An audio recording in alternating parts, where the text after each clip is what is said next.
Les doy la bienvenida, soy el profesor Arnaldo Rodolfo Doisenband, con la doctora Silvana Racheta dirigimos el curso de Comunicación en Ciencias de la Salud de la Facultad de Medicina de la Universidad de Buenos Aires, y hoy me toca coordinar esta reunión sobre comunicación clínica en la pospandemia, cambios positivos y riesgos.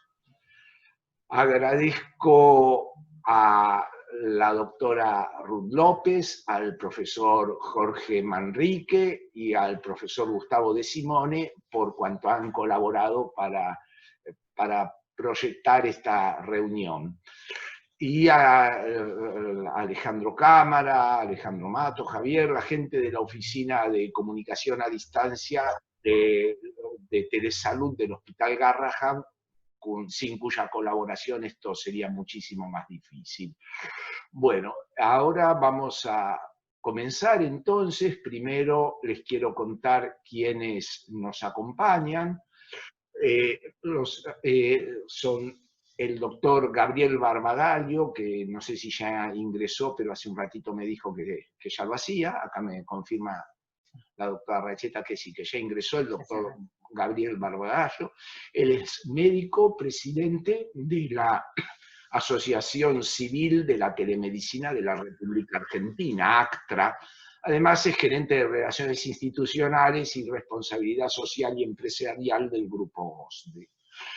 El doctor Bernardo de Diego es médico, ex jefe de residentes de medicina interna del Instituto de Investigaciones Médicas Alfredo Lanari de la Universidad de Buenos Aires, es jefe de la unidad de terapia intensiva del Sanatorio Mater Dei de la Ciudad Autónoma de Buenos Aires desde hace muchos años, y es redactor del protocolo de acompañamiento en el final de la vida, incluida en su programa de contención para el acompañamiento de pacientes. La licenciada Alejandra Ordóñez, licenciada en Ciencias de la Educación, coach de la Secretaría de Transformación Cultural, asignada al Ministerio de Salud del Gobierno de la Ciudad de Buenos Aires, es coordinadora de los equipos de soporte espiritual y duelo del programa STAR afectado al COVID en 18 hospitales públicos. Además es acompañante espiritual, miembro del Consejo Internacional del Centro de Espiritualidad Santa María y Spiritual Directors International, responsable de la comunidad del SEA, Solidaridad, Encuentro, Amistad. Y la doctora Marcela Varela, que es posgrado en cuidados paliativos, es integrante del equipo de cuidados integrales y jefa de guardia del Hospital de Rehabilitación Respiratoria María Ferrer de la Ciudad de Buenos Aires. Ella es coordinadora también de la Fundación de Ayuda Integral al Paciente Miasténico. Con todos ellos y todos los presentes, a quienes agradezco la confianza en dar su tiempo a esta reunión, esperemos poder cumplir con los objetivos de la reunión, que son compartir las experiencias de los participantes, resaltar los cambios positivos en la comunicación con los pacientes, con sus acompañantes y con todos los trabajadores del equipo de salud entre sí y la comunidad en general, resaltar esos cambios positivos a raíz de la pandemia y del aislamiento, resaltar los que son dignos de ser capitalizados para el periodo post-pandemia, por el sistema de salud, y por supuesto advertir por los riesgos que el mantenimiento de algunos de los cambios que ahora fueron necesarios o inevitables, pero que mantenerlos en el futuro podría significar un error. Entonces trataremos de alertarnos también sobre ello. Entonces, con este equipo que me acompaña y a quienes agradezco, vamos a comenzar. En primer lugar, vamos a tener la palabra de el doctor Gabriel Barbagallo. En la primera ronda, digamos, cada uno de los participantes nos va a comentar su vivencia personal, su experiencia personal, tanto en lo profesional como fuera de ello, en relación a este periodo. Luego haremos una ronda, digamos, en que cada uno nos contará un poco esos cambios, tratando de rescatar lo positivo y que debe quedar, o que proponemos que quede, y aquello de que tengamos que advertirnos para evitarlo.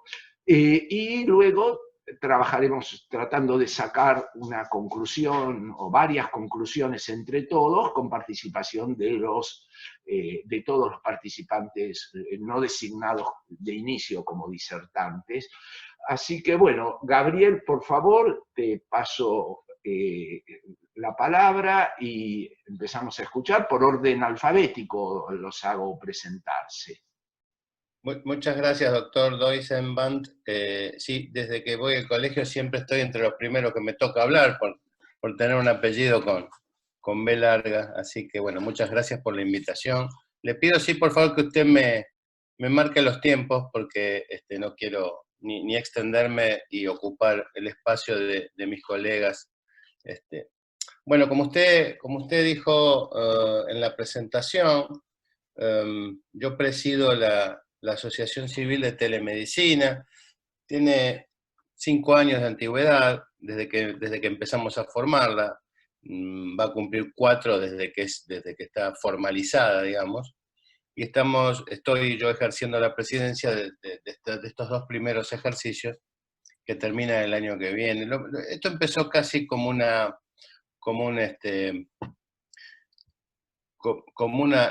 me gusta usar la palabra aventura, pero sí como un desarrollo tecnológico novedoso, de la mano de la innovación. Esto nos permitía a organizaciones como OSDE o como otras prepagas o sistemas de salud llegar de manera más rápida a sitios donde era mucho más difícil. Es una herramienta, la telemedicina es una herramienta de acceso y no exenta de distintas, digamos, obstáculos principalmente culturales, ¿no? La medicina tradicional veía, y sigue viendo seguramente, en la telemedicina una amenaza por un lado, y por otro lado un poco de desconfianza en una herramienta donde, si se quiere, se altera lo que clásicamente conocemos como la relación médico-paciente, el examen físico, etcétera, etcétera. Nosotros siempre dijimos en ese momento, la telemedicina es una herramienta, o sea, como tal hay que tratarla. Un estetoscopio no hace diagnóstico, sino lo hace el médico que usa el estetoscopio, y un teléfono no hace una comunicación, sino que hay un ser humano que usa un teléfono para comunicarse, del mismo modo que las herramientas de telemedicina sirven para dar acceso y para que sean utilizados al servicio de los profesionales de la salud. Esa era toda una propuesta, por eso organizamos nuestra asociación civil, para tratar de, primero, difundir estas prácticas, estas buenas prácticas, luego para trabajar en una regulación que, habida cuenta de lo que es la pandemia, primero salieron resoluciones tanto del Ministerio como de Superintendencia, y luego una ley que habilita el uso de las plataformas de teleasistencia, más allá de que falta mucho por delante. Y como decía al principio, desde el punto de vista cultural, para que tengan una idea, nosotros teníamos un nivel de aceptación que estaba en el 15%, y la pandemia lo llevó casi al 90%. O sea, y eso creo que es el principal riesgo que lo discutiremos luego en el punto que corresponda. Pero es una práctica que nos brinda accesibilidad principalmente, nos permite llegar a lugares donde es más difícil llegar. Para la Organización Mundial de la Salud, la telemedicina dice que es una práctica donde la distancia es un factor crítico, y nosotros decimos que el factor crítico en este caso es el acceso. Uno puede estar cerca desde el punto de vista de la distancia, pero puede estar inaccesible, y esto lo puede resolver. También decimos que es una herramienta ágil porque puede llegar más rápido, es una herramienta ubicua porque llega a todos lados, es una herramienta para épocas de pandemia altamente sanitaria porque evita la circulación del virus, y es sustentable porque va a favor de la protección del medio ambiente en muchos de sus aspectos, tanto principalmente en reducción de la huella de carbono. Y desde ahí donde nosotros defendíamos este tipo de herramientas, insisto, que no reemplaza la figura del profesional de la salud, sino que la complementa, como pasó y como pasa con todas las herramientas o con todas las tecnologías una vez que aparecieron, la misma resistencia que han tenido todas y que después se fueron incorporando a la práctica habitual, ¿no es cierto?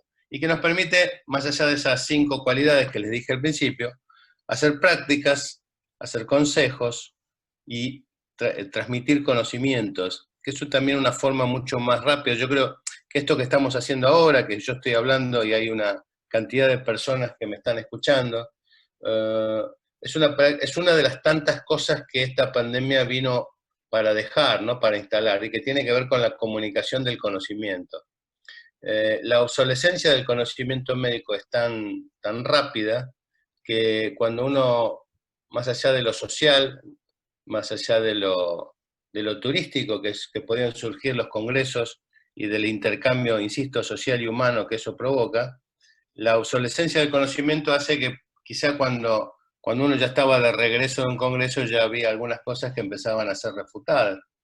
Este tipo de herramientas no solamente permite hacer prácticas a distancia, de hacer monitoreos de poblaciones vulnerables a distancia, sino también de socializar el conocimiento de una manera más amplia y a mayor cantidad de gente. O sea, esto era lo que nosotros teníamos desde antes, esto es lo que nosotros planteamos siempre como una de los grandes beneficios de la telemedicina, y que tenemos muchísimo, y también decíamos que había mucho por desarrollar. Primero, como decíamos, el soporte regulatorio como toda actividad, si bien no es ni era una práctica ilegal, no tenía una regulación. Desde ya, para que tengan una idea, la ley de ejercicio profesional argentina es del año 1967, mal podría hablar de herramientas de teleasistencia o herramientas a distancia, el hombre no había llegado a la luna. Pero hoy por hoy ya hay desarrollado una infinidad de herramientas que permiten no solamente comunicarse con los pacientes o comunicarse entre profesionales de la salud, sino también en sentido inverso, que los pacientes tengan monitoreados sus signos vitales o sus distintas vulnerabilidades y puedan ser monitoreados en tiempo real.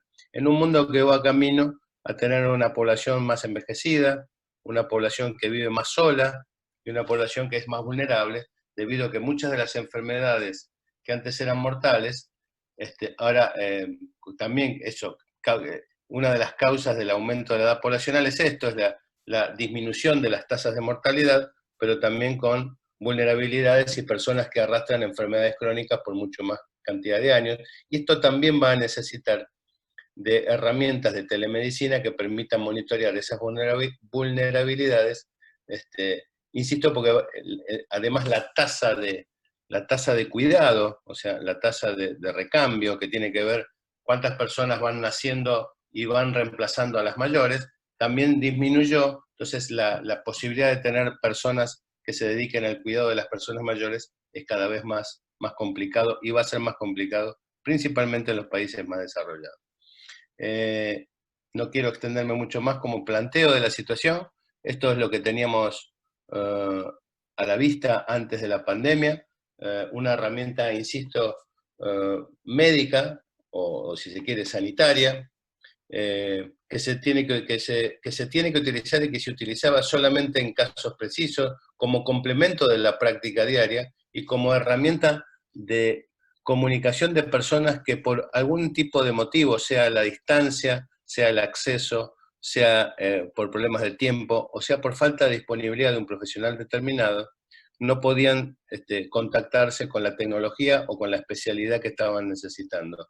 La pandemia, bueno, la hizo explotar, la hizo irrumpir de manera absoluta, y la puso realmente por encima les diría que casi en la tapa de todos los diarios. la telemedicina, el home office y la transformación digital fueron los tres grandes elementos desde el punto de vista de la salud que se instalaron en esta pandemia y que creo, como decía el doctor Doisenban, vamos a tener que analizar bien cuánto de todo eso es lo que realmente debería persistir y cuánto de todas estas cosas deben ser nada más que de tipo coyuntural y útiles para un momento como la pandemia. No sé si como introducción le parece bien, doctor, y dejamos paso a nuestros colegas. Sí, muchas gracias, doctor Gabriel Barbagallo. Gabriel, te agradezco y realmente, bueno, ya hiciste un poco tu presentación de la participación, que no es tu participación, sino toda la participación de un sistema que se está incluyendo a la medicina.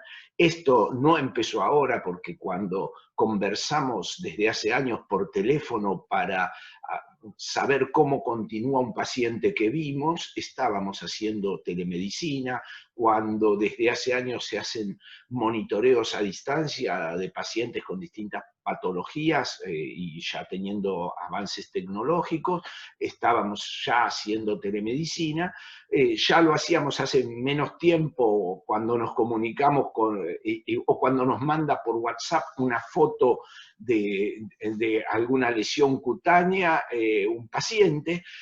Ahora sencillamente esto ha hecho un gran desarrollo sobre cosas que ya veníamos usando y que quizá necesitan mejor regulación, mejor descubrimiento por la sociedad del valor que todo esto tiene, como para poder normatizarlo, como para poder dar más acceso, porque todavía hay déficits en la equidad de acceso a estos sistemas.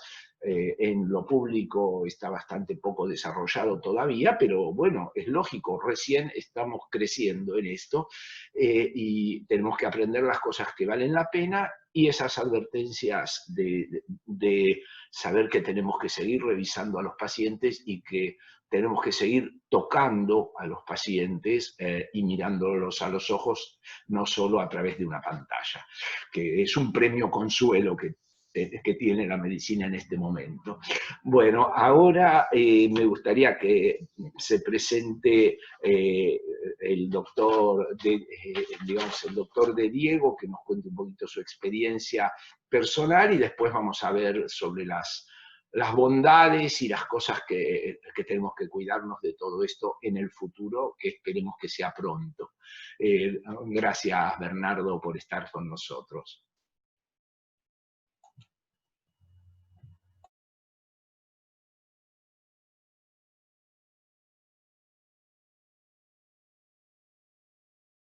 Estamos tratando, doctor de Diego, un segundito, por favor, que no está habilitado su micrófono. No está habilitado su micrófono, no le hemos oído nada. Ahí. Bien, disculpen.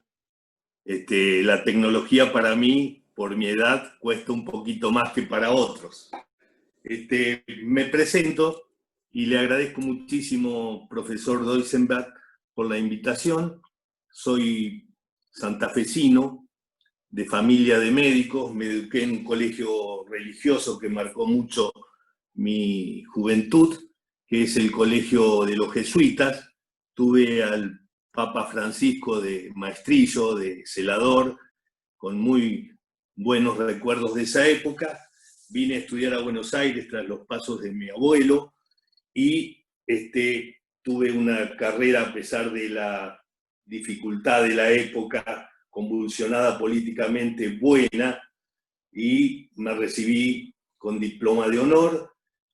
Luego hice la residencia en un lugar de excelencia, donde viví durante 4 años en el mismo hospital, debido a que la dinámica de la intensidad del aprendizaje hacía que al salir de guardia y al otro día tener que entrar, me durmiera en los transportes públicos y me barrieran en las estaciones junto con los borrachos.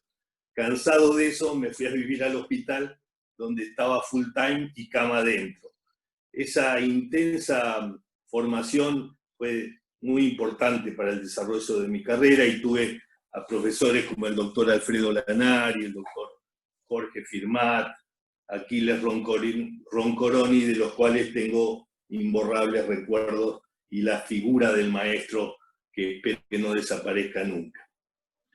Posteriormente entré a trabajar al Sanatorio Mater Dei, un sanatorio de monjas, las hermanas de María de Schoenstatt, que son todas enfermeras, son dueñas propiamente y enfermeras, con una presencia muy, muy importante y una impronta de humanismo que siempre fue mi interés mayor dentro de la especialidad que he hecho. Como médico terapista pasé por todas las etapas de médico de terapia, subjefe de terapia intensiva y hace muchos años soy el jefe.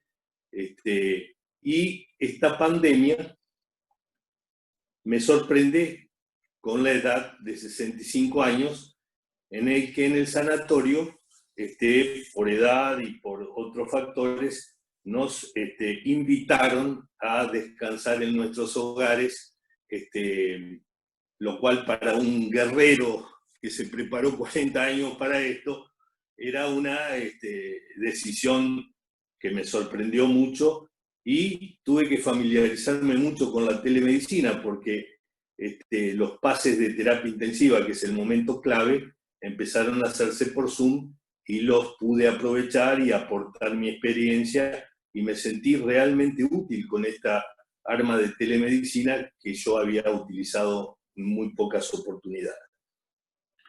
De esta manera, duré 2 o 3 semanas, porque ya no aguantando más, bajo mi responsabilidad y mi riesgo, volví a la terapia intensiva, donde no entro a ver pacientes COVID directamente, pero coordino todo y veo el área de pacientes no COVID que están en terapia y me siento realmente en el lugar donde debo estar. Simultáneamente soy médico clínico y la clínica es mi real vocación.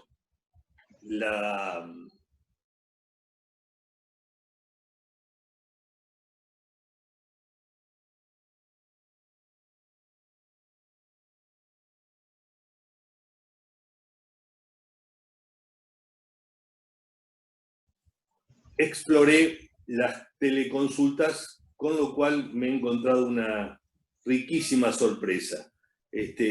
Puedo contactar con los pacientes en una forma mucho mayor de la que yo hubiera imaginado que podía hacerlo. Puedo aconsejarlos, puedo ayudarlos, puedo darme cuenta cuál necesita una visita presencial o no presencial. Volviendo a mi terapia intensiva, durante 39 años de trayectoria he visto el desarrollo de toda la tecnología, la era tecnológica, y en el último tiempo he puesto todos mis esfuerzos en darle una impronta humanística a la actividad de terapia intensiva, con 2 preocupaciones importantes.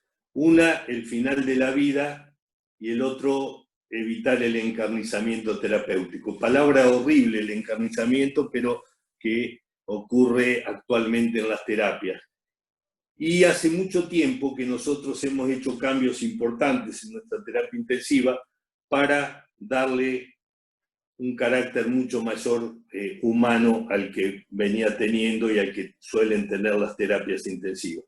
Es así que hicimos 2 o 3 medidas dentro de las muchas que se hacen para hacerlo. Uno, abriendo la terapia a los familiares, ya no el cartel prohibida las visitas o visitas de 13:30 a 14 y de 19:30 a 20, sino una terapia abierta en la medida de lo posible y que el funcionalismo lo permita. Un familiar representativo al lado del paciente, sea cual fuera su edad o su patología, nos ha facilitado desde hace años la comunicación, el tratamiento, el confort del paciente. Y eso ha sido un beneficio enorme, como muchas otras medidas en el aspecto humanístico que nos han servido para que los pacientes tengan mucho mejor evolución y los que no tienen buena evolución tuvieran un final acompañado y una muerte acompañada. Y cuando empezó la pandemia, nos entrenamos como si fuéramos realmente a una guerra. Con muchísima rapidez y premura aprendimos absolutamente todo lo que se estaba difundiendo sobre el COVID. Hicimos cambios edilicios muy, muy importantes, cambiando áreas, haciéndolas más comunes, poniendo presión negativa con aparatos costosos, preparando planes alternativos B y C según lo que veíamos en Europa que ocurría cuando tuviéramos una sobrecarga tal que no pudiéramos contenerla. Y como médicos nos olvidamos un poquito del aspecto humanístico, y las hermanas, siempre atentas, y desde el comienzo de la pandemia, pusieron una inquietud sobre todos nosotros de qué íbamos a hacer con los pacientes cuando se murieran, cuando estuvieran en fin de vida, qué íbamos a hacer con los pacientes que fueran frágiles y no pudieran estar internados con COVID solo en una habitación. Y es así que con un equipo multidisciplinarios que incluyeron psicólogos, psiquiatras, recursos humanos, seguridad del paciente, las hermanas de María sobre todo, de clínica, de terapia intensiva, se armó un grupo que diseñó un protocolo para atender estas necesidades, y no solo la de los pacientes y de los familiares, sino también de todo el personal de salud muy necesitado. Y ese proyecto, que quizás un poco más adelante podamos desarrollar algunos aspectos, se está ejerciendo diariamente y con muchísimo éxito, y no fuimos los primeros, pero fuimos uno de los precursores, y hemos logrado difundir con mucho placer para nosotros a otras entidades del país, del interior, y se han tomado estos ejemplos y se lo están practicando, gracias a Dios, en muchos lugares.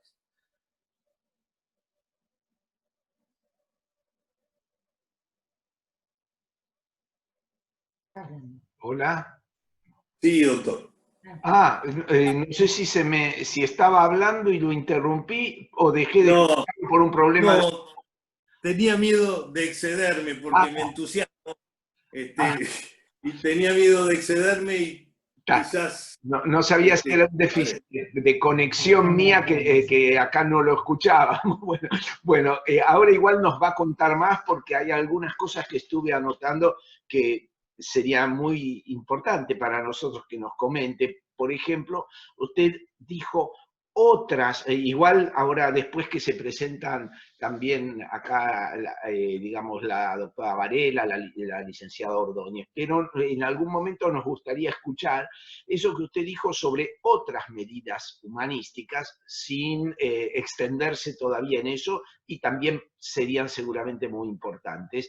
Y bueno, también nos habló de cambios edilicios, que eso a lo mejor hay aprendizajes como para que ya queden y hay otras cosas que vuelven atrás porque no van a hacer falta. Eso me gustaría. Lo otro que me parece destacable, lo que usted hablaba del protocolo, que no es solo para los pacientes y por supuesto para los familiares, los acompañantes, sino también a favor de los médicos y el personal de salud, que es otro elemento, digamos, que tenemos que cuidar o que cuidarnos. Entonces, ahora, si le parece, pasamos a la licenciada Ordóñez. Licenciada Ordóñez, le paso la palabra y nos cuenta un poquito más sobre su existencia en todo esto. Muchas gracias, Arnoldo. La verdad que les agradezco muchísimo la invitación. Me parece que un lindo signo de este tiempo es que alguien no médico... ¿No me escuchan? ¿Sí? ¿Ahora? Se escucha poco. ¿Hay audio? ¿Me escuchan? Ahora ¿mejor? Bueno. Decía que agradecía mucho la invitación y me parecía que un lindo signo de este tiempo es que alguien como yo, que no pertenezco al mundo médico, sea invitado a un foro académico y de médicos. Eso ya me parece un lindo signo de este tiempo. Yo, como Bernardo, no soy santafesina, soy de Buenos Aires, pero tengo padres y abuelos rosarinos, así que compartimos el origen de provincia, soy la quinta de 6 hermanos, y bueno, puedo dar fe de la humanización de su terapia intensiva, porque mi padre estuvo 40 días internado en el Mater Dei, y siendo 6 hermanos, al tema que nos ocupa hoy, se imaginan la comunicación a los familiares cuando es una familia grande, donde todos quieren saber, y justo le dieron el informe a uno y no se le ocurrió preguntar lo que al otro le parecía importante, y cómo no se te ocurrió, y en ese momento que recibimos la comunicación, a veces nos pasa que no a todos se nos ocurren las preguntas. El doctor de Diego un día nos citó a todos, a los 6, y a mi mamá, cuando mi papá estuvo 40 días, ya estaba en el final de su vida, para ahí se tomó el tiempo de explicarnos a cada uno, y que todos los que estábamos ahí pudiéramos hacer las preguntas que teníamos en nuestro corazón, o aquello que nos inquietaba. Así que las prácticas que trae, soy testigo, y testigo agradecido. Y bueno, yo soy educadora y acompañante espiritual, me formé en el Centro Espiritual de Santa María hace más de 30 años, una formación que dura casi 5 años, 4 años y medio, para aprender a escuchar el corazón de las personas y acompañarlos en el camino hacia su propio corazón. Y hace como 11 años me dije, las personas no están en las iglesias, no se acercan tanto a las comunidades religiosas, voy a ir a donde está la gente, y empecé a trabajar en organizaciones, en empresas, acompañando lo mismo que hacía, acompañando procesos de transformación, de liderazgo, de grupos, de organizaciones. Y la pandemia me encontró trabajando como coach para el gobierno de la ciudad. Estoy en esto hace casi 4 o 5 años, y los últimos 3, este es el tercero, acompañando al Ministerio de Salud y a todos sus funcionarios, al mismo tiempo que sigo con todas mis actividades dentro de la comunidad del Centro Espiritual de Santa María. Entonces, por un lado me encontró en ese lugar, donde cuando empezó la pandemia nos empezamos a preguntar dentro del Ministerio cómo hacemos para acompañar, ya desde la última semana de marzo empezamos, a todos los funcionarios que están acá trabajando, que les agarra de repente esto, que empezó a no haber sábado, no haber domingo, no haber... ¿cómo nos hacemos cercanos a ellos? Y bueno, claro, 2 coaches que éramos para, no sé, 250 funcionarios, no era posible. Entonces, como también formaba parte de esta comunidad de acompañantes espirituales, propusimos al Ministerio sumar a los acompañantes a esta contención de funcionarios, y así arrancamos con el programa, en fin de marzo, con el programa Cuidar a los que Cuidan, donde se hacían llamados de cercanía para todos los que se estaban viendo o sea, con tanta incertidumbre y con tanta exigencia, trabajando a destajo. Al mismo tiempo que esto, desde el Centro de Espiritualidad, Inés Ordóñez de Lanús, que es la fundadora, empezamos a entrever qué iba a pasar con todas estas personas que iban a morir solas. Y realmente nos dolía el corazón de pensar en esa situación. Entonces se empezó a hacer empezamos a pensar en cosas virtuales, se hizo una página web que se llama despidiéndonos.com, donde pudiéramos acercarle tanto a los médicos como a los pacientes, como a los familiares, otras alternativas de despedidas que fueran más virtuales, y donde no se perdiera la cercanía, la compasión, la escucha amorosa. Y paralelamente, bueno, de los funcionarios empezamos el programa STAR, que ya estaba en el gobierno hacía 2 años, trabajando por humanizar las defunciones en los hospitales públicos, y ya había hecho un montón de protocolos. Dijo, bueno, ¿cómo nos hacemos presentes ahora en la pandemia? Y entonces ahí de nuevo nos pidieron a esta red de voluntarios que si podíamos acompañar, y se creó se adaptó el programa STAR, formando los equipos de cuidados integrales, que eso lo podrá contar más Marcela, que es la parte que está dentro del hospital, de los médicos, más el equipo de soporte espiritual y duelo, que hoy por hoy lo integran casi 500 voluntarios. Se han hecho desde este equipo más de 23.000 llamados a pacientes internados en hoteles, a familiares de pacientes internados en hospitales, a personas que han perdido algún familiar y están en duelo, a jefes de los centros de salud de atención primaria. O sea, en estos 5 meses, esta red de, nosotros nos gusta llamarlo que es una red de amor, que complementa y extiende el músculo de los médicos. Porque en la pandemia hay tanto para hacer, y tantos lugares a los que con dolor muchísimos médicos no pueden llegar, ni enfermeros, el tener unas manos que se extienden en un llamado de cercanía, el programa se llama Estar, cuidar a los que cuidan y estar, ¿no? Estar desde la escucha compasiva, estoy al lado tuyo, en el silencio si es silencio, en el llanto si es llanto, en la alegría si es alegría, simplemente para estar sosteniéndote en lo que estás caminando. Y yo he visto muchísimos médicos en estos meses realmente con muchísimo dolor sentir que no llegaban a contener como les hubiera gustado a los familiares o a darles la información. Y bueno, nosotros como desde nuestros lugares, desde nuestras casas, aislados, poder ser útiles de esta manera, la verdad que para todos los voluntarios está siendo una experiencia de muchísima riqueza, una experiencia, no sé, estar de pie frente al dolor, es una experiencia fuerte, pero al mismo tiempo poder acompañar tantos corazones que están tan necesitados, la verdad que creemos desde nuestra fe que, bueno, a mí me tocó justo estar en el lugar donde podía articular lo público con la comunidad, y bueno, esos son esos lugares que Dios nos pone en la vida. Esta red de voluntarios es una red interreligiosa, no solo son acompañantes espirituales de la confesión católica, sino que participan las iglesias evangélicas, con la Confederación de Iglesias Evangélicas y el Seminario Rabínico Latinoamericano también, de la confesión judía, y también de organizaciones no gubernamentales, Palium, Paliar, Alegría Intensiva. O sea, se armó una red de amor para brindar, son como ríos que se cuelan en el sistema y que van transformando por la sola presencia y la fuerza del amor.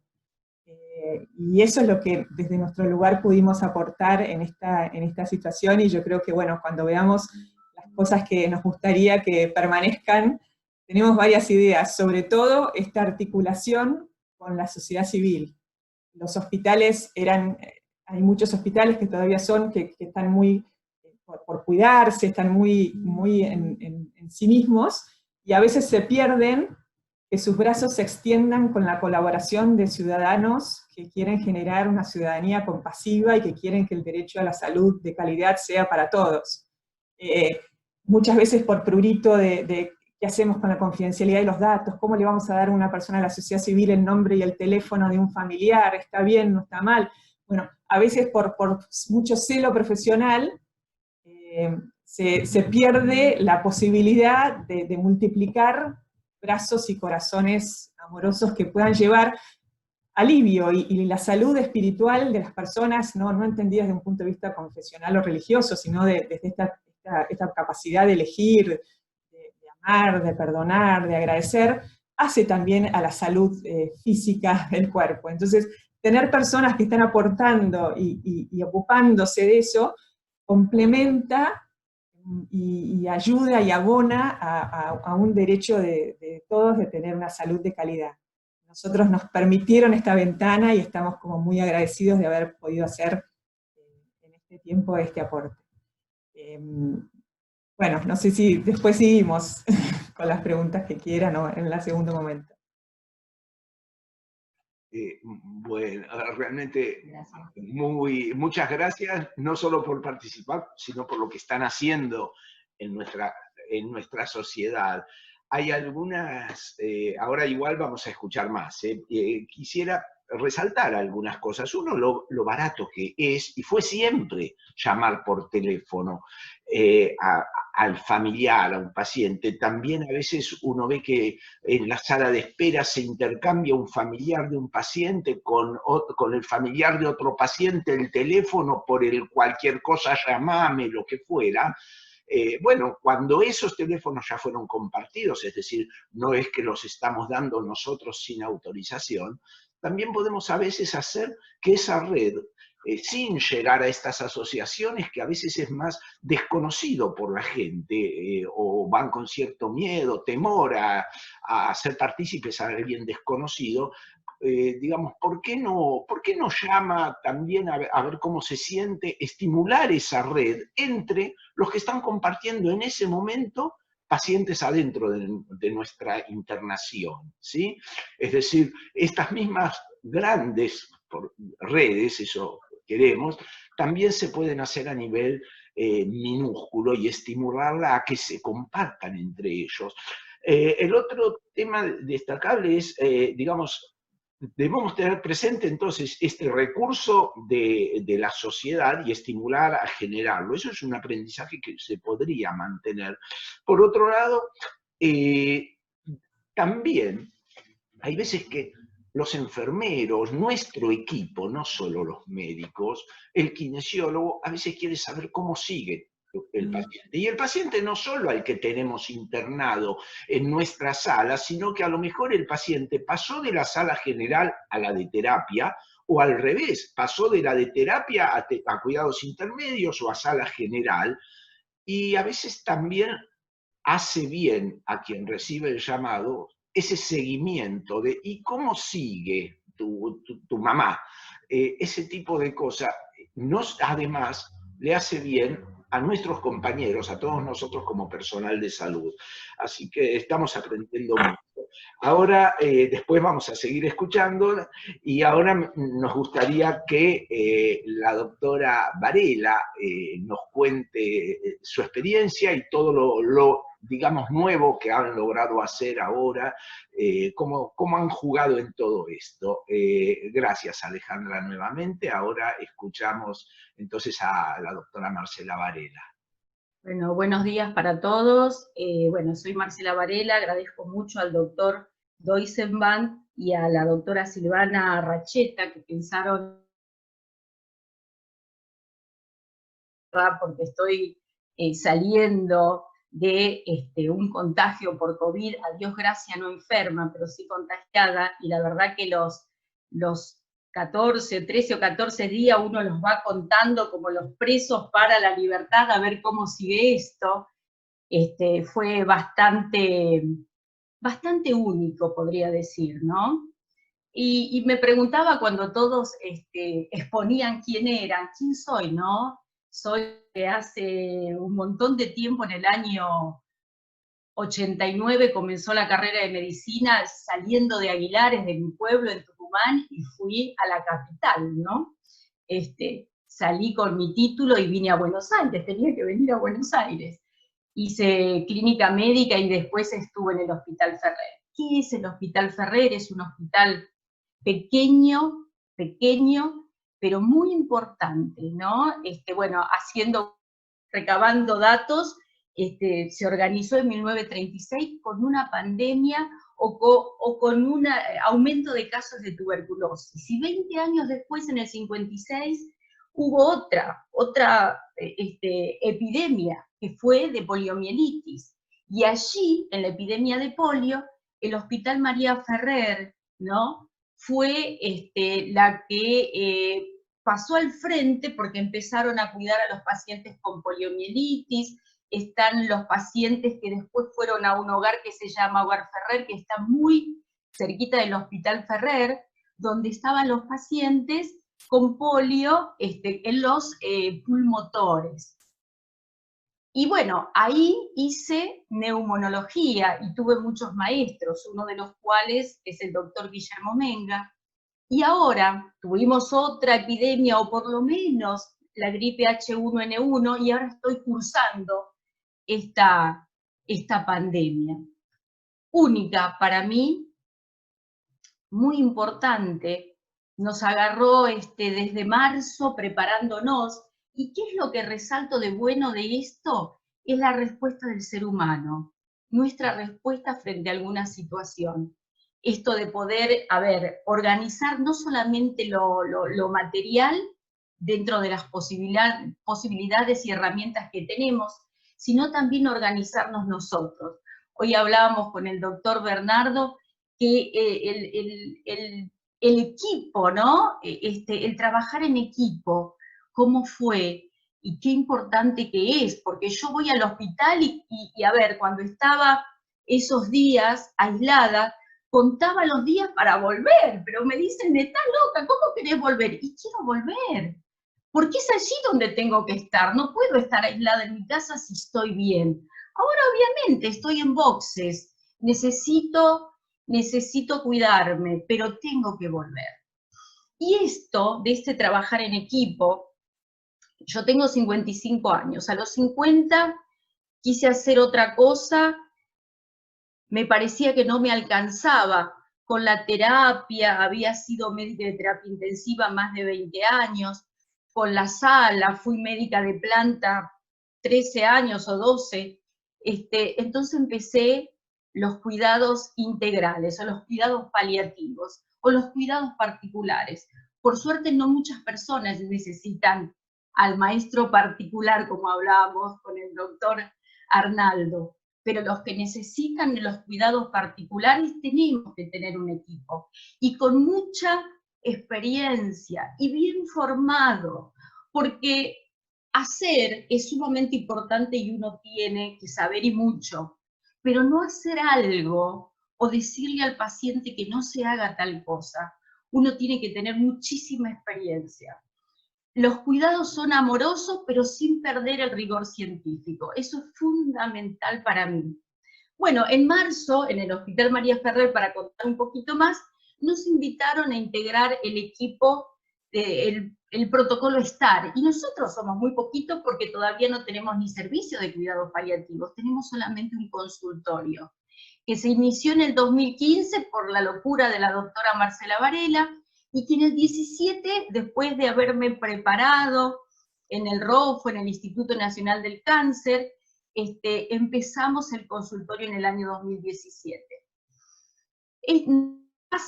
No es tan fácil organizar un equipo de cuidados paliativos. La mayoría de los médicos queremos curar, pero cuando no se puede curar, muchos médicos se asustan y corren, obvio, pero bueno, estamos formando, y lo que sí en marzo formamos el equipo de cuidados integrales, multidisciplinario, con los psicólogos del hospital, que son una columna fundamental en el equipo, con la gente de asistente social, tenemos el capellán de Casa Cuna, a Dios gracias, y empezamos a funcionar.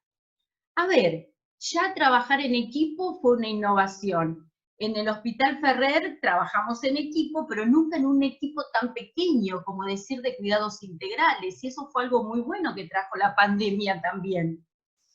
¿Qué más? La gente de psicología empezó a hacer reuniones por Zoom con la gente,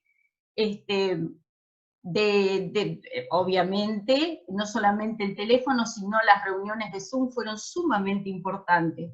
Llegamos a la casa de la gente. Yo siempre digo que tenemos en nuestras manos historias de vidas. No son pacientes, son historias. Yo me meto a la casa y pregunto y veo las necesidades importantes.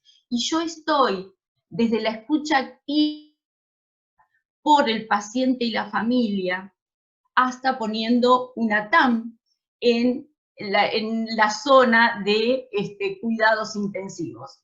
O sea que yo puedo ver todo el proceso, lo puedo ver al paciente desde que empieza en la sala, lo veo al paciente cuando lo tienen que ventilar, veo al paciente cuando sale, estoy con la familia. Por suerte muchos pueden salir y volver a sus hogares, y los que no vuelven a sus hogares, intentamos que eso no sea tan traumático. Yo estaba recabando información y desde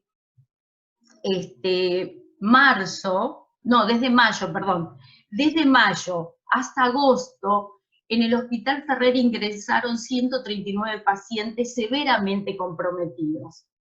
Se murieron 8. Y de los 8 se murió un solo paciente solo por COVID, sin ninguna comorbilidad. Hasta ahora lo lloro. Entonces, de repente, esa es mi experiencia de la pandemia. y sé el nombre y el apellido de ese paciente y conozco quiénes son sus hijos, y a veces me mandan un mensajito y todavía lo estamos apuntalando. ¿Qué más les puedo contar? Me parece que hasta ahí está bien.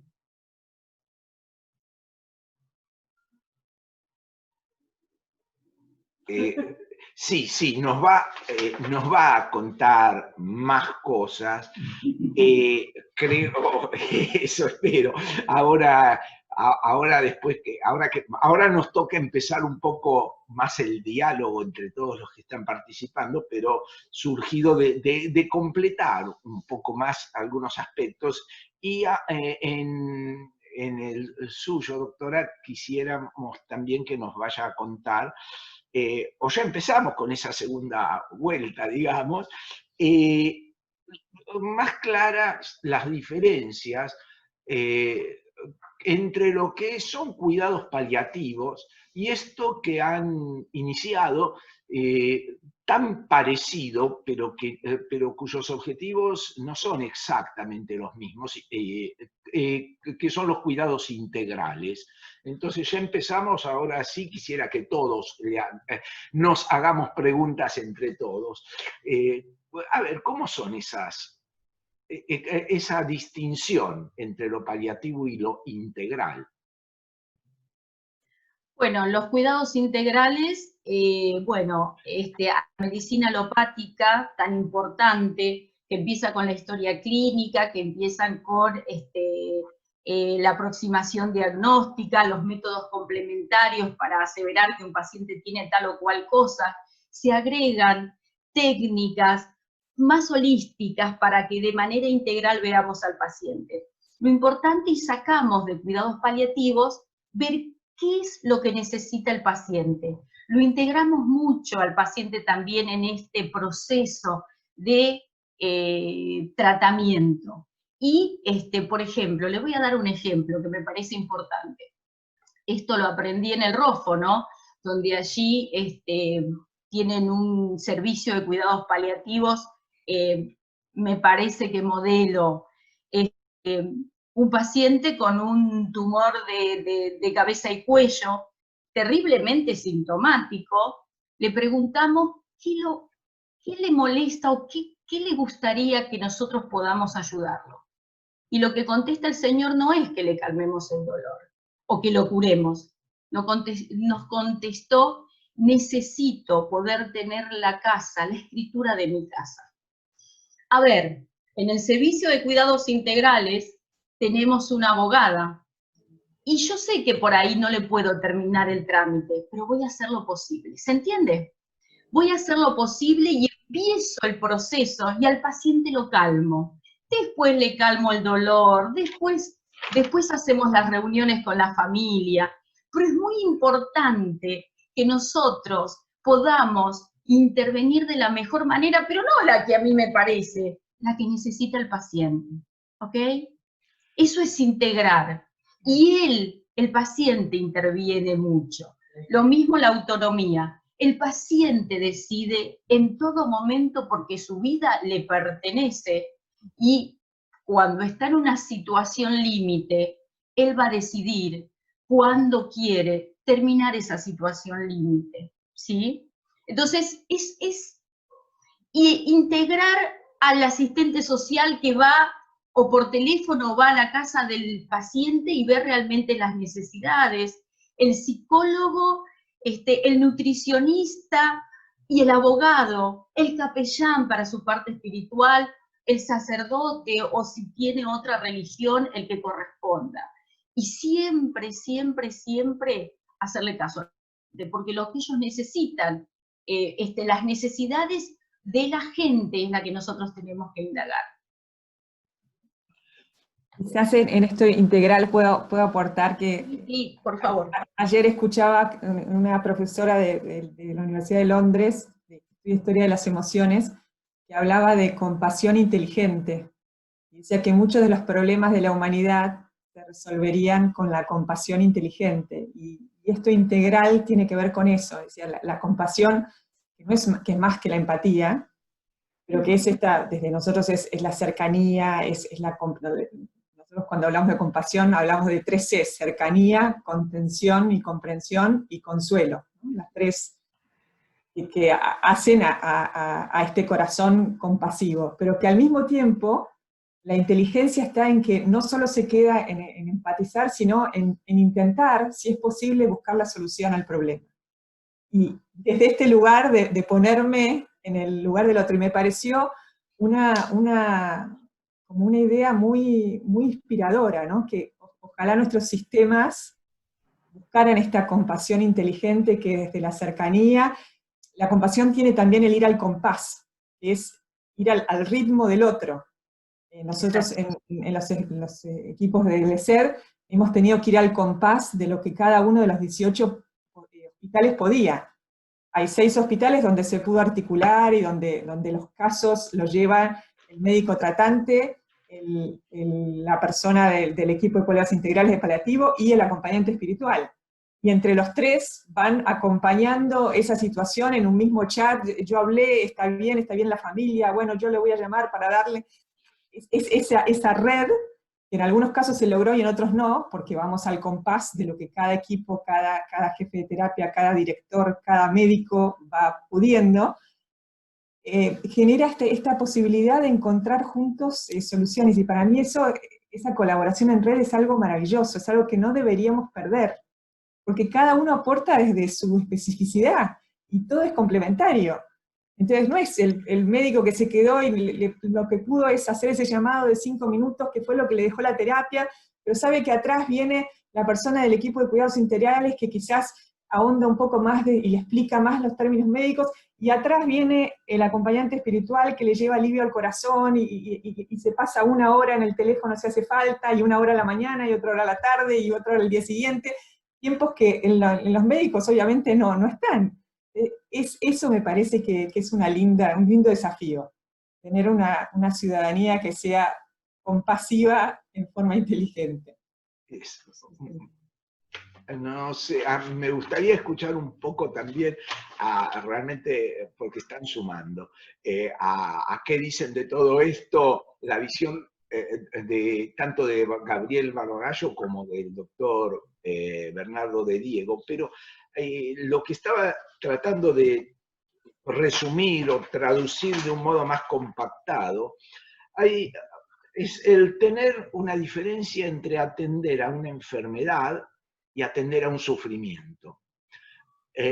Son 2 cosas distintas, y a lo mejor el paso que podríamos estimular, rescatar de este momento en que todo se resalta más, lo bueno y lo malo, en una situación crítica de la sociedad como en este momento, a lo mejor podríamos rescatar esa diferencia y atender al sufrimiento.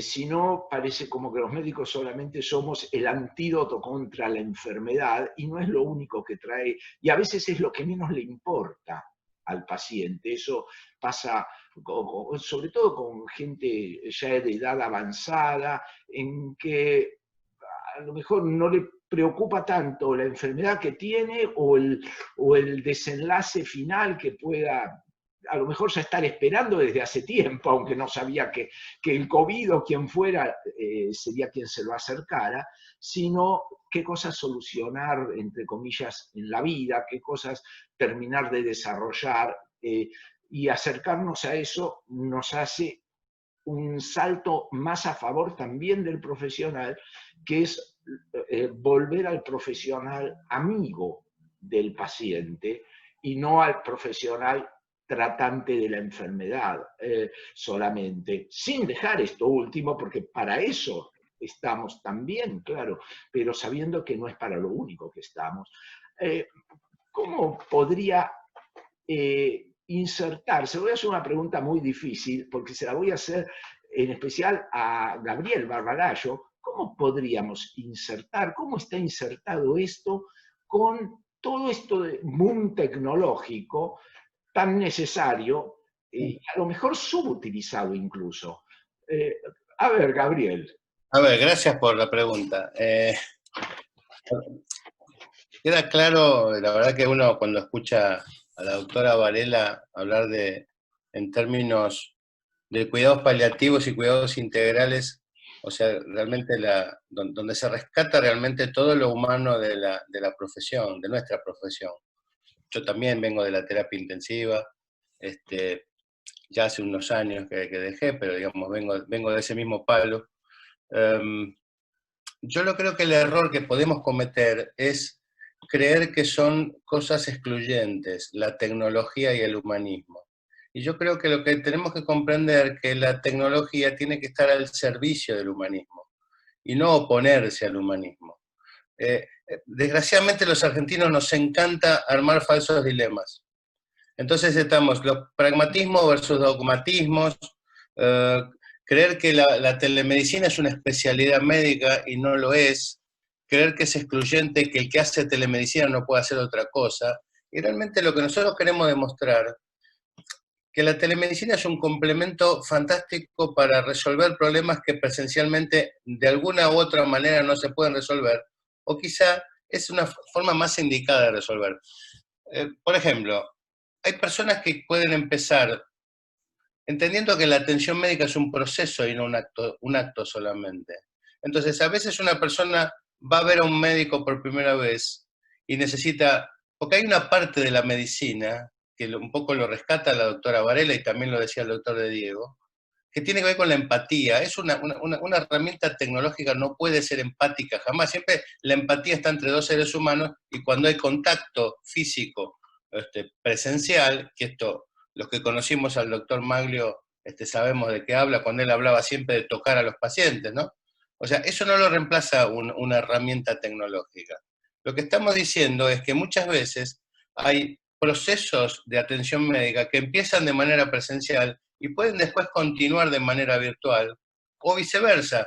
Puede ser un rápido primer acceso, porque por velocidad se puede hacer más rápido de manera virtual, hasta tanto pueda llegar la atención médica presencial o trasladarse a ese paciente, pero no tienen que ser excluyentes uno de otro. Ese sería el falso dilema de creer que si uno hace telemedicina deja de hacer medicina asistencial o medicina presencial. Por eso nosotros estamos preparando unas jornadas en la asociación, donde fíjense cómo lo titulamos. Dice, el equilibrio entre la ciberfobia y la telecracia, o sea, ni tampoco el terror a lo digital, ni tampoco creer que la tecnología es el Dios. Creo que tenemos que empezar a utilizar las cosas en su debida medida. Yo creo que esto se resuelve con el tiempo después, y cuando se le pierde el miedo y el agua empieza a tomar realmente la forma de su recipiente, y yo creo que nunca más vamos a hablar de telemedicina, es como yo siempre digo el ejemplo de la electricidad. Imagínense, la electricidad tiene 200 años, y la medicina occidental tiene 2500 años. Ahora, imagínense cuando empezó a usarse la electricidad, las discusiones que debe haber habido cuando conectaron por primera vez un paciente a 220 volts, algún aparato de 220 volts. Les aclaro que el electroshock, la terapia electroconvulsiva, se empezó a utilizar entre 5 y 10 años después de la aparición de la electricidad. O sea, fíjese lo rápido que la tecnología se incorpora a la salud. La telemedicina, y usted bien lo decía, doctor Doiseman, la telemedicina, todos hemos hecho telemedicina sin darnos cuenta. Esto como el burgués gentilhombre que se dio cuenta que toda su vida estaba hablando en prosa. Bueno, nosotros también estábamos haciendo telemedicina y no lo sabíamos. Entonces, lo que cambia el paradigma es la aparición de la videoconsulta, que es esto que estamos haciendo usted y yo ahora y todas las personas que nos están viendo. Esto es lo que cambia y se quiere el paradigma. Pero mi mamá llamaba por teléfono al médico y le decía cuáles eran mis síntomas, y él le decía, dele unas gotitas de tal cosa y después paso, y eso era telemedicina también. Entonces yo creo que tenemos que entender que los límites de la telemedicina son éticos, siempre son éticos. Es saber cuándo se puede utilizar y cuándo no se puede utilizar. Y que esto no es un falso dilema o no es una disyuntiva de yo estoy de un lado o estoy de otro. Tenemos que utilizar todo al servicio de la atención de los pacientes. Siempre entendiendo que la atención médica es una ciencia profundamente humana y la tecnología tiene que estar al servicio nuestro. Desde ahí es donde nosotros instamos a que la telemedicina sea aceptada como una herramienta más dentro de todo el abanico de herramientas que tiene la medicina. Esta es una más al servicio de los profesionales de la salud y de los pacientes principalmente, ¿no? Esa es mi posición, doctor Doyema.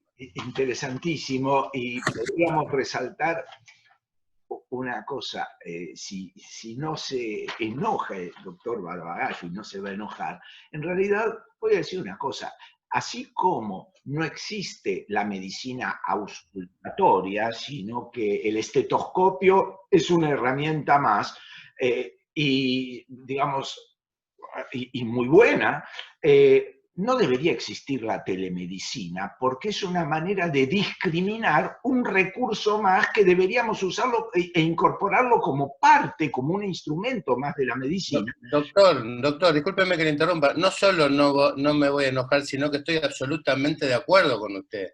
Esto es así, yo le explico, siempre doy el ejemplo. Laennec, cuando descubrió el estetoscopio, que lo hizo solamente por un tema de pudor con las mujeres, y enrolló un cono de cartón, y diseñó el primer estetoscopio, le dijeron de todo, le dijeron charlatán, embustero, de todo, porque rompió un paradigma que era la pañoleta, que era apoyar la oreja en la espalda. Hoy hay estetoscopios con Bluetooth, que usted puede estar escuchando los latidos cardíacos de una persona que está en una nave espacial, y con una altísima fidelidad. Ahora, negar eso, ahora también los médicos tenemos que saber apoyar la oreja en la espalda de los pacientes, eso desde ya. Pero seguro que es como usted dice, cuando la tecnología se involucra y se difumina en toda la actividad médica, se pierde de vista. Lo más probable es que en pocos años no estemos hablando más de telemedicina, porque ya va a estar incorporada a la práctica.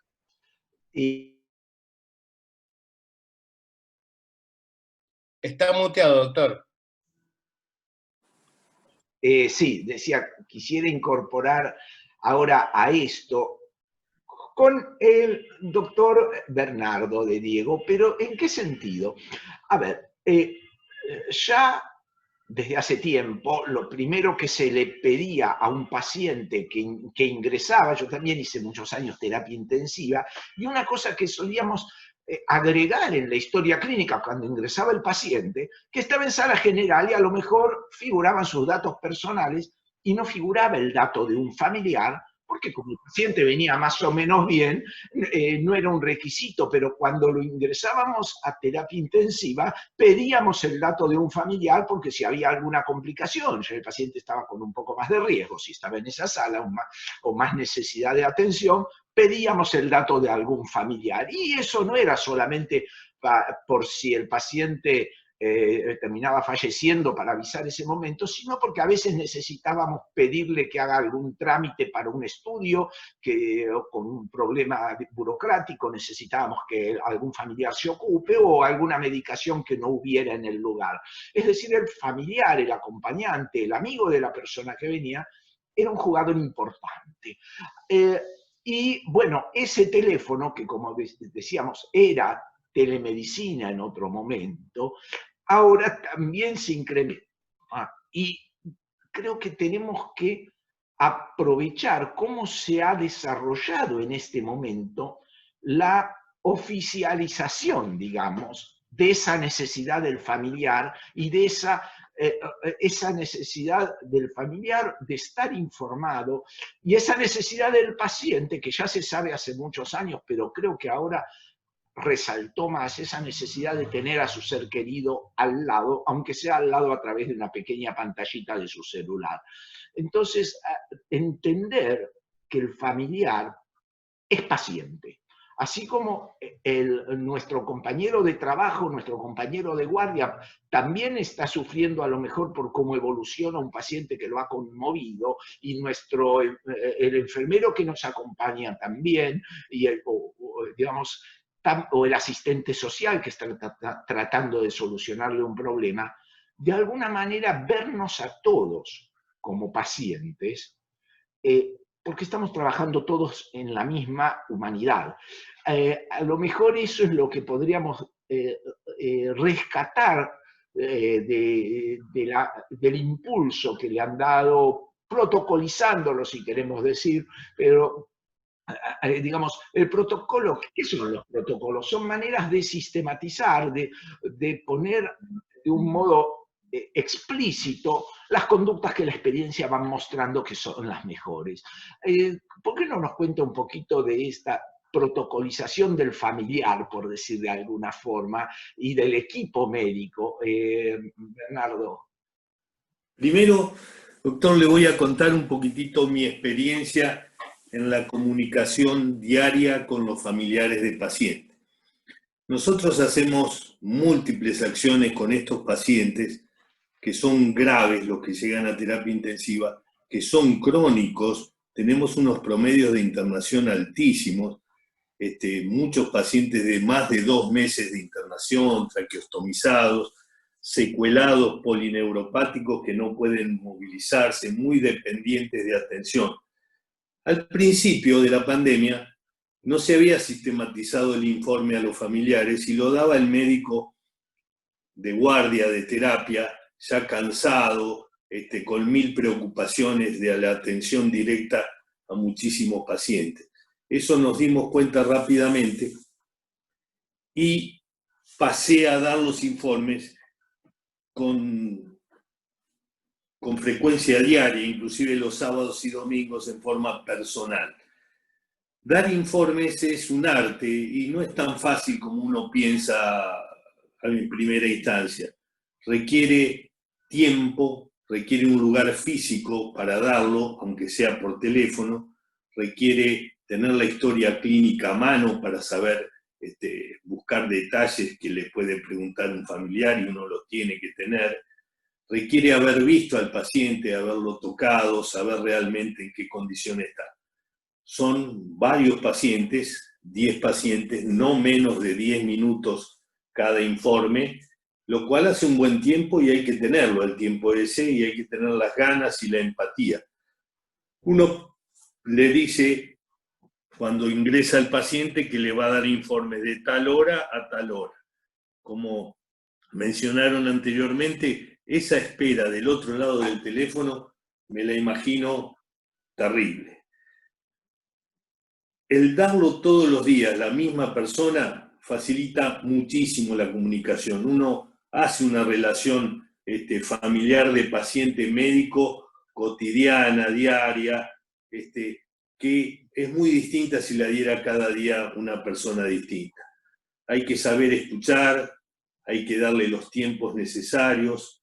Preferentemente pido que haya 2 personas de la familia recibiendo el informe para tener más preguntas y más precisiones, tratar de preguntarles a ellos qué entendieron, qué expectativas tienen para saber orientar el informe hacia esos lados.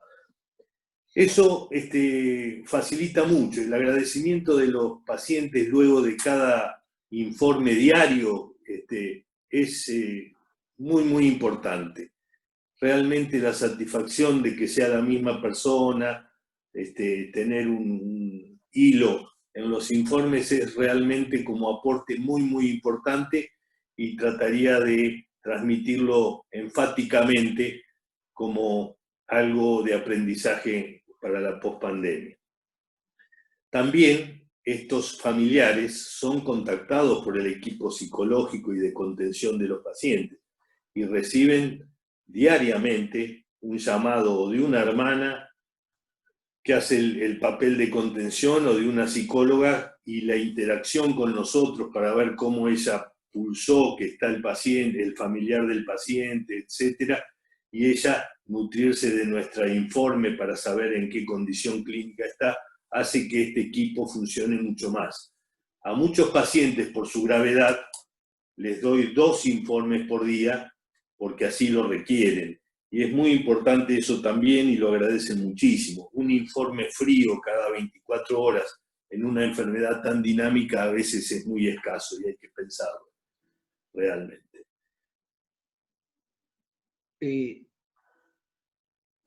Hola.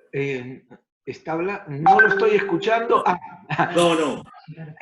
Hay una cosa que, digamos, usted de alguna manera, doctor, tiene una actividad en un centro asistencial de origen confesional. Sin embargo, creo que, digamos, a lo mejor, digamos, se ha dado a conocer mucho en los medios de difusión sobre este protocolo del cual, digamos, no es el único, no es el primero, pero es uno de los pioneros y es uno de los que lo ha resaltado, esa necesidad del protocolo de inclusión al familiar, de inclusión al paciente en el equipo asistencial realmente. No es el equipo asistencial por un lado y por otro lado, sino que todos somos el equipo asistencial si podemos dar algo. A mí me gustaría por ahí escuchar, fuera de un centro así de origen confesional, y digamos, por ahí Marcela nos puede contar en un centro no, digamos, en un centro público tan abierto como cualquier hospital público, si esto se ha modificado, se ha concientizado de alguna manera y llevado a la práctica, si no el concientizar no sirve para demasiado, esto de tener en cuenta la necesidad del acompañamiento en lo espiritual, que también nos hablaba Alejandra, pero también desde un origen quizá de una, digamos, si bien ya abierto a otras confesiones también, pero digamos directamente desde el estado laico por completo, digamos, de la asistencia pública en nuestro medio, si se ha dado algún tipo de jerarquía, si podemos rescatar algún cambio o no en ese aspecto de acercamiento al paciente y de ofrecimiento, porque a lo mejor tenemos quien puede apoyarlo, ya sea porque lo traiga la familia a quien pueda apoyarlo desde algún credo, sea cual fuera el del paciente, o porque hay disponibilidad en algunos hospitales, hay incluso una capilla, digamos, en los hospitales. ¿Se ha incluido ese aspecto, digamos, más ahora en la pandemia? ¿O de alguna manera que pueda persistir en caso de que sí? Bueno, a ver, la dinámica del hospital se modificó, eso es así. Ahora, por ejemplo, que antes, como decía el doctor Bernardo, cada día daba el parte...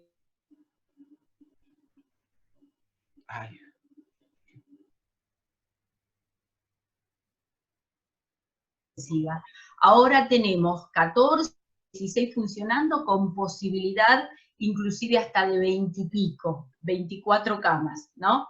Entonces la terapia se amplió justamente, las condiciones cambiaron, yo creo que ahora hay más apoyo desde el punto de vista de la comunicación y de los informes, porque no puede venir la gente, mi hospital es de vías respiratorias, y bueno, y no se podía visitar absolutamente a nadie.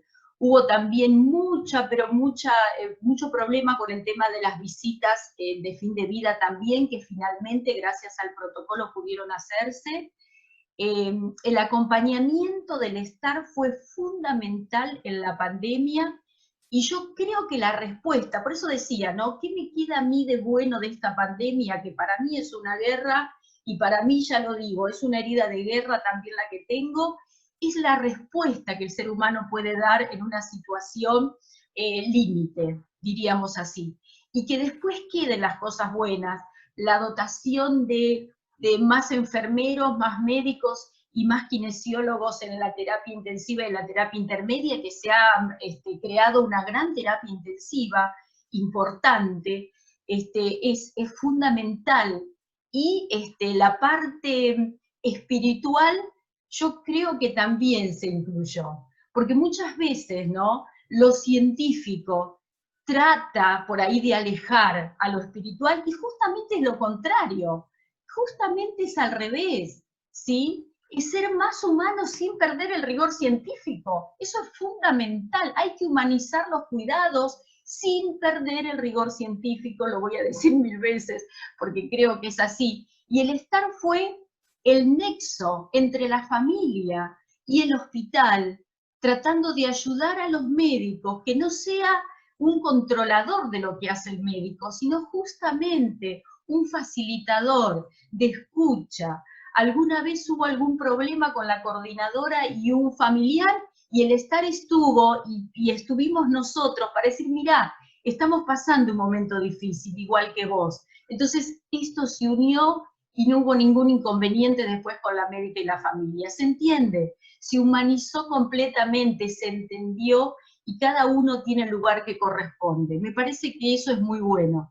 Y si el paciente o la familia necesita esta mirada más espiritual por parte de un capellán o por parte de un pastor, también tenemos la posibilidad de que la persona indicada pueda pueda organizar la llamada de teléfono para esa familia o para el paciente que lo esté necesitando. Eso es muy bueno, todo esto que ha pasado.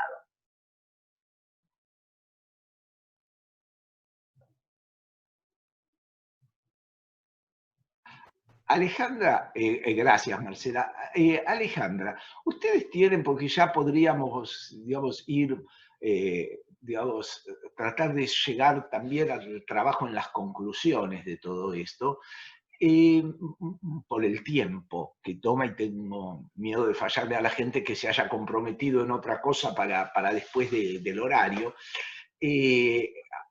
Aunque sigamos conversando, me gustaría ya empezar con el tema de el plan a futuro. Es decir, hay seguramente errores de que hayamos aprendido, cada uno los suyos o los de donde se desempeña, y hay cosas que uno dice, bueno, de esto aprendimos que podríamos fomentar tal cosa, podríamos encarar algo nuevo o digamos, refinanciar, por decir de alguna manera, fuera de lo económico incluso, digamos, cosas que ya estaban y que hemos visto. ¿Qué cosas de todo esto que estamos escuchando? Y le pregunto a Alejandra porque, digamos, porque es la que no es médica acá.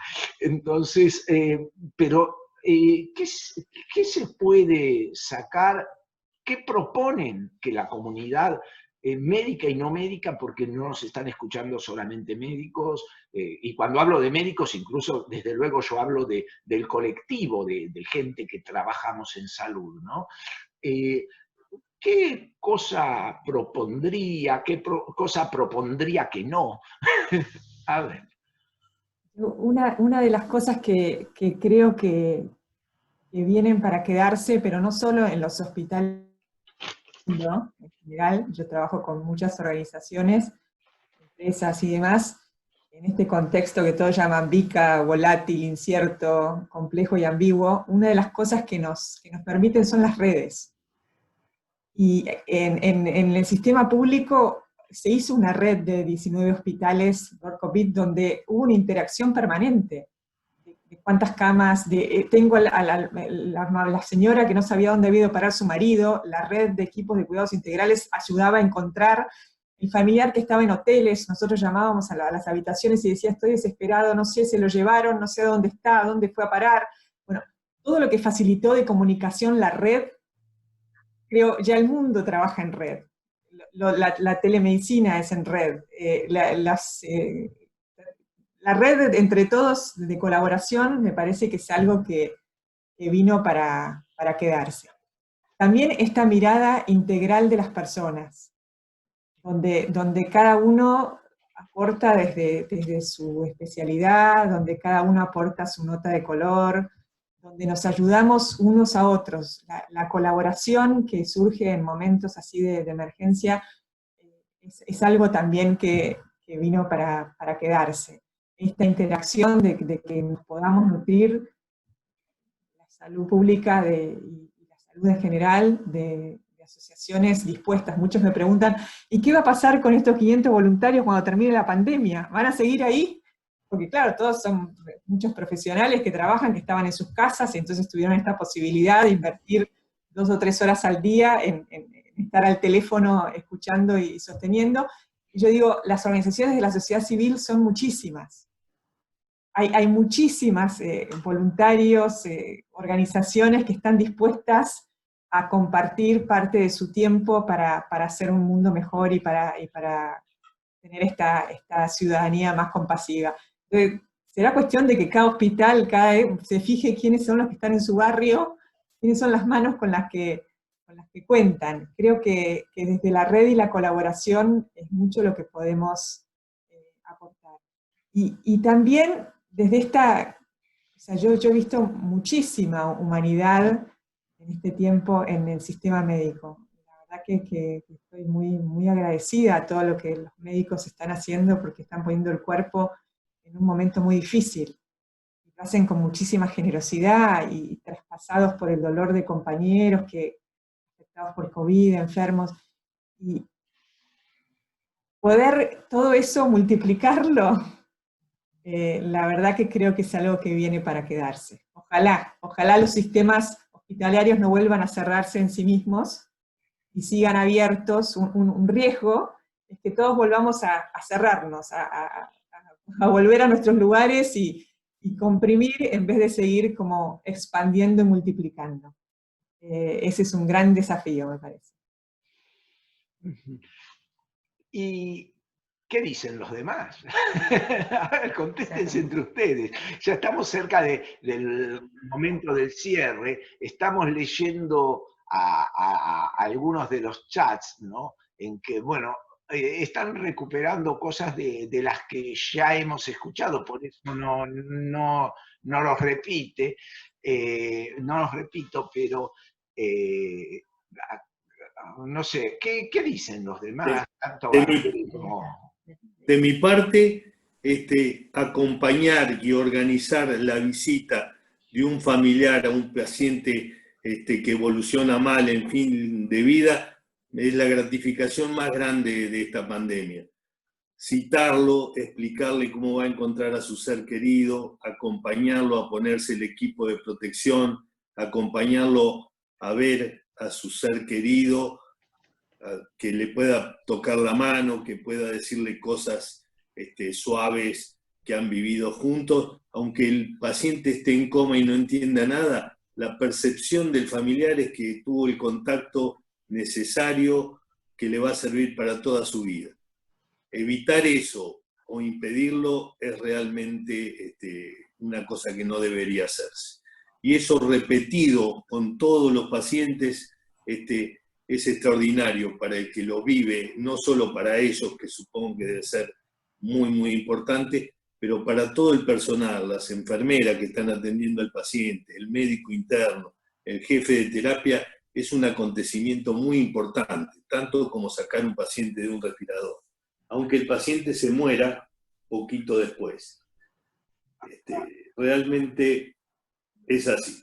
Claro, creo que de lo que está diciendo acá Bernardo, uno podría decir una conclusión también, que así como uno tiene la sistematización del trabajo con el paciente internado, en que se registra en la historia clínica la evolución del día, cómo cuando se lo revisó, qué le encontró, porque parte de la sistemática es escribir el examen físico para que el médico siguiente que vea a ese paciente, o uno mismo al día siguiente, tenga la memoria de evolutiva. A lo mejor el escribir, educarnos en este sentido, de escribir en la actualización con quién se habló o qué se le dijo o por qué estaba preocupado ese paciente o su familiar, digamos, eso sería muy importante incluirlo para mantener una voz única y coherente entre los que damos los informes, porque a veces no puede darlo la misma persona porque no está al día siguiente o en el fin de semana, y saber con quién se habló o saber qué preocupación. La familia nos dijo qué tal cosa, y a lo mejor es algo que es importante para lo que estamos haciendo. Ese tipo de cosas también sería incluir lo humano en la historia clínica, como un elemento más que, bueno, a lo mejor no hay nada que actualizar ese día porque no ocurrió nada, pero cuando lo hay, saber que debemos hacerlo para que figure, y porque nos mueve ese hábito, nos mueve a ocuparnos de eso. Así como cuando uno forma un residente, le va a decir, ¿cómo? ¿No anotaste el laboratorio? ¿No anotaste el resultado en la historia clínica? ¿Cómo? ¿No anotaste tal cosa? Digamos, formarnos digamos, en eso. Hablaste con la familia, como acá no anotaste el teléfono o no anotaste con quién de la familia hablaste. Bueno, ahora, ¿qué nos dice no sé, los demás. Bueno, para concluir, porque ya estamos terminando, bueno, como dijo el doctor Bernardo, cuando hay una visita de fin de vida, cuando estoy, les digo que me esperen abajo, los acompaño, el hospital es muy chiquito, entonces los acompaño, les explico, los ayudo a cambiarse, y creo que la premisa que nosotros tenemos es que, bueno, que allí está el papá de alguien, la mamá de alguien, el hijo de alguien, es el amor en la vida de alguien, y nos dan para que nosotros los cuidemos. Creo que eso no tenemos que perder. Y el rigor científico. Bueno, les agradezco mucho y la verdad que fue un placer y un bálsamo en este momento tan complicado que nos toca a toda la comunidad de los hospitales pasar, pero estamos, eso es muy importante. Buen día y muchas gracias. Gracias. Gabriel, de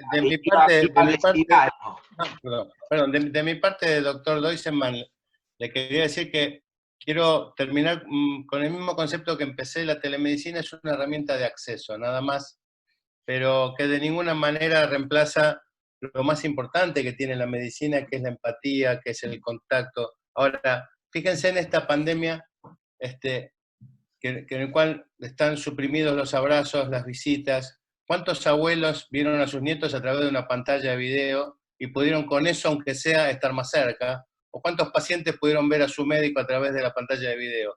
O sea, no renegar de la tecnología, sino ponerla al servicio de los seres humanos. Me parece que ese es el concepto de la telemedicina, ¿no? Y me parece que estaríamos todos en línea a lo que estamos hablando con los doctores y la colega también que habló de la fundación, ¿no? Pero me parece que esa sería la propuesta de la telemedicina, que sea una herramienta al servicio del humanismo. Gracias, doctor Barbagallo.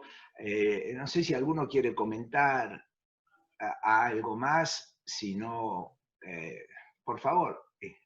Si no, bueno, les cuento, yo quisiera cerrar. ¿Algo está diciendo Alejandra? No, decía que solo agradecer y así como proponías incluir en las historias clínicas todos estos llamados, como contar con la fuerza del amor. El amor es una energía que transforma todo y a veces cuando no podemos hacer nada, en tantas situaciones en que tocamos la impotencia y el límite, sí podemos amar. Y eso cura, sana, y es una fuerza poderosa. Así que incluyámosla también en las historias clínicas, con esta conciencia. Sí, del amor no solemos hablar, y bueno, a lo mejor porque no se puede traducir en palabras, pero digamos, es lo único que debemos trabajar como móvil a todo esto.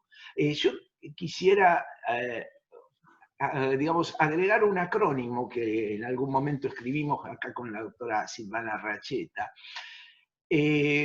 digamos, que es la palabra serenar. Y podríamos decir también serenarse. Entonces empezamos con la comunicación con los pacientes, empezar por la S de sentarse. No estar en la sala de espera de terapia hablando, sino hacer pasar, o sentarse en la sala de espera si no hay otros pacientes que podrían escuchar y que no hubiera privacidad, sentarse. Eso es simbólicamente un me detengo a este momento sagrado con el paciente. Sentarse, la E de escuchar, primero escuchar, hacer un diagnóstico, si lo queremos llamar, de situación comunicacional. Escuchando. La R de respetar. Y respetar entendiéndolo como un poner en una simetría al valor que le damos a nuestra posición con el valor que le damos en igualdad de certeza a la posición y de respetabilidad a la posición que tiene aquel que nos está escuchando y al que tenemos, primero que nada dijimos que escuchar. Después de la R, la E de empatizar. Empatizar es justamente esto de estar, gracias a ese respeto y a ese amor que nos estaban destacando todos ustedes, digamos, lograr empatizar, sentir qué está sintiendo, tratar de sentir el sentimiento del paciente para de esa manera poder ayudarlo y no solo para ocuparnos de la enfermedad, pero sin dejar de ocuparnos de la enfermedad. La N, en serenar, la N de negociar. Negociar en el sentido de, bueno, negociar con la realidad, digamos, más allá de solo con la voluntad que tengamos todos, a ver aquello de qué es posible para satisfacer de la mejor manera dentro de lo que se pueda, y el se pueda tiene que ver con eso de acompañar, que es algo en el cual si siempre se puede acompañar, no existe el ya no hay nada para hacer. Porque la A que continúa al negociar es la de acompañar. ¿Sí? Y eso se puede hacer y nos hace bien y le hace bien a la gente. Luego viene la R en el serenar de reconsiderar, de retroalimentar, mirar, y eso es la parte del profesionalismo en todo esto, mirar como desde afuera todo esto que está pasando en ese encuentro con el familiar, con el paciente, con el colega, retroalimentar y ver cómo va, para dónde vamos y reorientarnos todos. Y si queríamos en lugar de serenar, serenarse, el C de seguir. ¿Sí? Incluso cuando hay un desenlace inevitable, digamos, como pacientes somos todos, a lo mejor unos días después, llamar a la persona que quedó sufriendo, llamar a decirle cómo está. Eso, digamos, así como estamos haciendo una reunión sobre la post-pandemia, esa reunión con la gente con que estuvimos trabajando juntos por una persona, con el alta o sin el alta, esa post-enfermedad, esa post-reunión, perpetúa la cosa. Y creo que es algo para tener en cuenta también. No sé si quisieran agregar o modificar algo, o si no, digamos, si en los próximos 10 segundos no me dicen nada, cerramos. Gracias. Todo muy bien. Muchas gracias. Buen día. Buen día. Bueno, muchísimas gracias a todos. Destaco la